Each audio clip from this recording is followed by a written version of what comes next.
In June of 2018, more voters approved a general obligation bond highlighted by an underpass at the 4th Street Railroad crossing.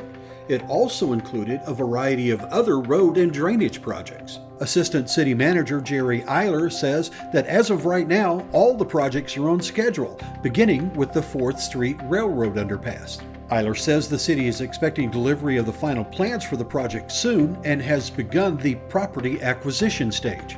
We've just started that stage. We've completed the appraisal, provided the information of what we believe the value of the properties are, and basically have started our negotiations with the property owners. Current discussions between the city, BNSF Railroad, and the State Corporation Commission will impact when construction on the project begins. But once it starts, Ihler says it should move fairly quickly. We're anticipating anywhere from a year and a half to 2 years for construction. I just don't know when that construction will start. And again, it hinges on a resolution with BNSF as well as how the acquisition of the properties go. On the completed project list is the Southwest 34th Street widening project.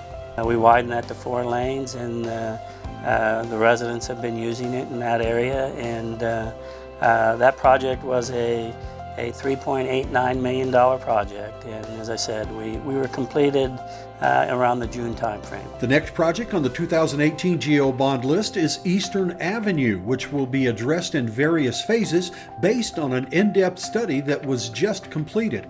The first phase essentially will be from Southeast 4th Street south to basically Southeast 19th Street.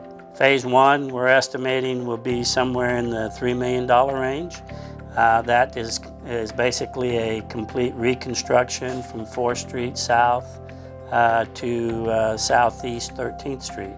And then from 13th Street south to 19th, there will be some panel replacement and some rehabilitation. All of that will incorporate a 10-foot wide bicycle pedestrian trail. The southern phase of the project should begin in May of 2021. It will last about 9 months and include landscaping, trees, and some civic monuments. The other phase of the Eastern Avenue project runs from Southeast 4th Street north. Phase 2 will consist of widening from Southeast 4th Street to Main, 5 lanes, similar to what you see north of Main in front of the school. Again, we'll have 10-foot bike lane, pedestrian trail on the east side, some landscaping along the trail with some trees and shrubbery, and some streetscaping in front of the high school, perhaps some ballards and monuments, civic monuments again, and just a much more enhanced improvements as far as landscaping in front of the high school.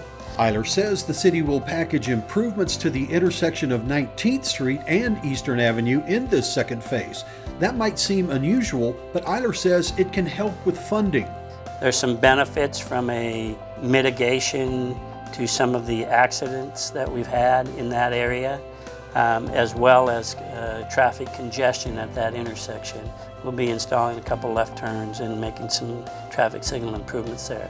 We feel that because of the accidents that we've had along that corridor, that we will score well when we submit to ACOG for some federal funding, and if we're fortunate to score well enough, we could receive up to 80% funding.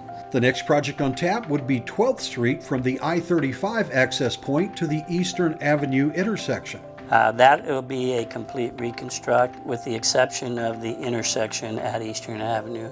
That's still in pretty good shape, and so we'll just do some widening there at that intersection. Now the south leg of Northeast 12th and Eastern going south, that's in bad shape, and that'll be reconstructed totally. Ihler says the city will be seeking federal funding to assist with this project as well. The Kelly Creek Drainage Project is also included in the 2018 GO bond. We have a concrete channel that is deteriorated over time. I think it was built originally in the late 60s, and from Northeast 12th Street south to Northeast 5th Street is all concrete, and again in terrible shape. And so we're going to be replacing that existing concrete. And then from Northeast 5th Street, go all the way down to Southeast 4th Street with just an earthen channel, which is what it is today, is an earthen channel. But we are going to provide some erosion control in that section and just improve the overall flow of the channel. The plans for the project have been completed. The city is waiting on a permit from the Army Corps of Engineers and hopes to begin work by the end of the year. That may sound like a lot, but Ihler says there's one more project residents will be interested in. One other project that I think is of interest is the Southeast Basin Lift Station that serves Southeast more. Will allow future development as we move forward and more continues to grow. That's really where the majority of the open space is available for growth. Final plans for the lift station are about 90% complete, and Ihler is hoping construction of the lift station will begin sometime this fall.